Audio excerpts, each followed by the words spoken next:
Je vais commencer par une question. Est-ce qu'il vous arrive de vous poser des questions? Eh oui, et moi aussi.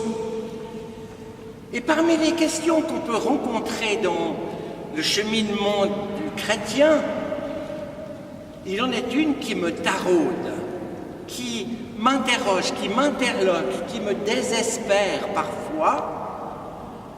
Cette question, c'est de se demander, quand on voit les évangiles, quand on voit Jésus et quand on voit l'Église, de se demander pourquoi il y a un pareil écart, un fossé.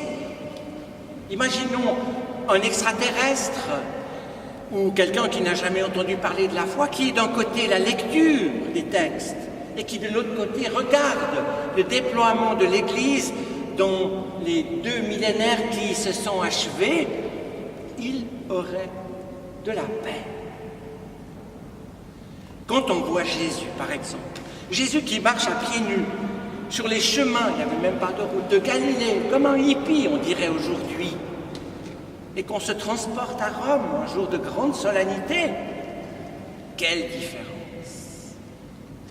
Quand on voit les disciples, ce groupe un peu maladroit de gens qui viennent de partout, qui sont des petits, et qu'on regarde le conclave élire un pape, on se pose des questions.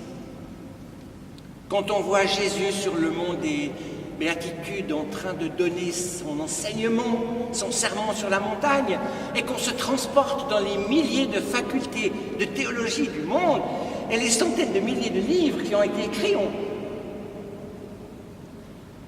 vous direz, bon, ben ça c'est les catholiques. Nous, les protestants, c'est calme, c'est bien. Hélas, c'est pas vrai. D'abord parce que pendant 1500 ans, nous sommes ces gens-là. Et puis, depuis 500 ans, les protestants n'ont pas renâclé devant le fait d'être proches du pouvoir et des puissants. Il y a donc quelque chose à comprendre. Comment est-il possible que cet enseignement de Paul, qui nous dit « il n'y a plus de juifs, ni de grecs, ni d'hommes, ni de femmes, ni d'esclaves, ni d'hommes libres », comment est-il possible de le tenir? Plus d'hommes ni femmes? Pendant au moins 18 siècles, l'Église a laissé de côté la moitié de l'humanité. Problème quand même. Plus d'esclaves ou d'hommes libres? La traite des Noirs? L'apartheid justifié théologiquement? Quelle horreur! Il n'y a plus le troisième, aidez-moi, homme-femme, juif et non-juif, plus juif et grec, et tous ces nationalismes qui au XXe siècle ont jeté des nations chrétiennes les unes contre les autres. Quelle horreur! Comment est-ce que c'est possible? Eh bien, chers amis, cette question, un théologien qui était professeur de droit à Bordeaux, qui s'appelle Jacques Ellul, l'a traité dans ce livre-là. Ce livre-là porte un titre, La subversion du christianisme. Il aurait pu dire presque la perversion du christianisme. Donc, il semble que ce que Jésus a enseigné et Paul ait eu de la peine à devenir réalité, c'est un euphémisme, dans l'histoire de l'Église. Et il fait ça très bien, c'est une belle étude, très approfondie, c'est évidemment pas le lieu maintenant, mais il nous dit quelque chose d'important. À son avis, il était impossible que ça ne se passe pas comme ça. Pourquoi? Parce que toute idée, non seulement la chrétienne, mais toute idée qui veut s'installer, qui veut conquérir, doit se structurer, doit s'institutionnaliser, doit trouver un vocabulaire, des mots pour dire les choses. Et chaque fois que ça se passe, on emprunte à d'autres ces mots. Dans le christianisme, on les a empruntés à la philosophie grecque. Et voilà que la théologie est devenue un discours intellectuel. Pour durer, pour tenir, il faut s'approcher des puissants pour qu'ils nous protègent. Pour qu'ils nous protègent, il faut être un peu d'accord avec eux. Quand Constantin a accepté le christianisme comme religion licite dans l'Empire romain, il y a eu un passage extrêmement délicat pour l'Église. quand l'Empire romain s'est effondré, autour de 470, l'Église s'est comme fondue dans les sièges qui étaient tout près. Les évêques sont devenus, les préfets sont devenus des évêques. L'empereur, c'est devenu le pape. On le voit d'ailleurs quand on regarde les images, parce qu'ils ont toujours ces couleurs de romains, blanc et rouge. C'est frappant quand on regarde Rome comme ça. Ça, pour Ellul, c'est pas possible de faire autrement, mais c'est dramatique. Et pour Ellul aussi, c'est pas possible d'arriver à faire mieux, parce que l'humain, nous sommes foncièrement opposés en fait au message de l'Évangile.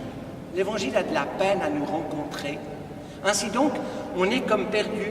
Il faut que ce soit Dieu lui-même qui vienne en nous par la grâce pour nous rendre conformes à l'Évangile.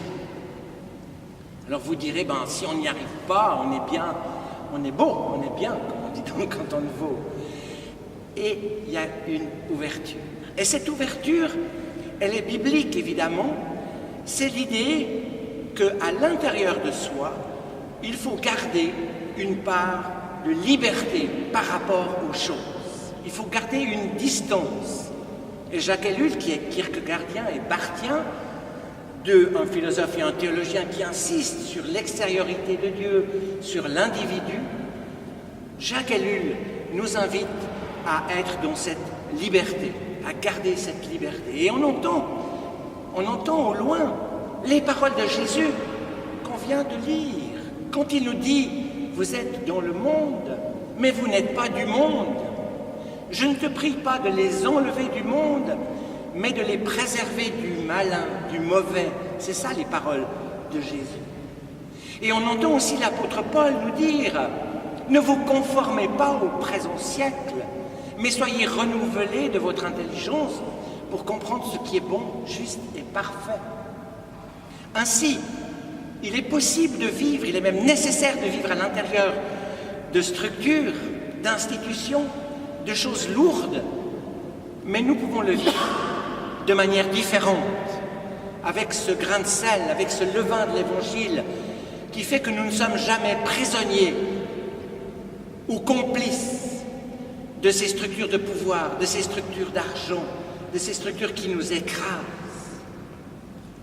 C'est vrai pour l'Église, c'est vrai pour les individus, parce que finalement, ce problème d'être fidèle à l'Évangile, c'est notre problème, à chacun d'entre nous. C'est la même difficulté. Nous sommes dans des structures, nous sommes dans des habitudes, nous sommes prisonniers de notre hérédité, de notre couleur de peau, de toutes sortes de choses. Et pourtant, l'Évangile est plus haut que ça. Il est plus fort que ça. Il nous libère précisément, nous rend libres, un mot très cher à Jacques Ellul. Alors, chers amis, quand on repense à Jésus qui marche à pieds nus en Galilée, ou aux disciples qui le suivent, et quand il parle et qu'il l'enseigne, essayons de nous demander dans nos vies, qu'est-ce qu'il penserait de ce que nous faisons, de ce que nous disons, de ce que nous appliquons. Et ainsi, nous vivrons dans le monde en fidélité avec cette parole qui vient d'ailleurs et qui veut nous rendre profondément libres. Amen.